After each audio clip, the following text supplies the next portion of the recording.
و یک توبه عمیق کنیم. کل ما از برادر کشی، از تهمت بستن، از عیبجویی، از ضرر رساندن به هم دیگه، از بدخواهی بر هم دیگه، که چه غضب خدا نازل شده که یک فاجعه خلاص نمیشه دیگه شروع میشه، دیگهش خلاص نمیشه. تقریبا از این شروع مهاجرین که در این جریان مشکلات هستیم تا بالی یک روزم فرصت نشده که بی غم و بی درد سپری کرده باشیم.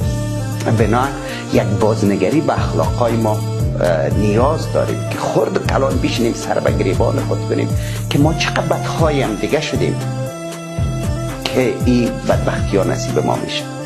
بی دلیل خوب بوده نمیتونه هموطن گلم. بیاین عاجزانه اشک بریزیم، توبه کنیم و خود در مسیر درست قرار بدیم.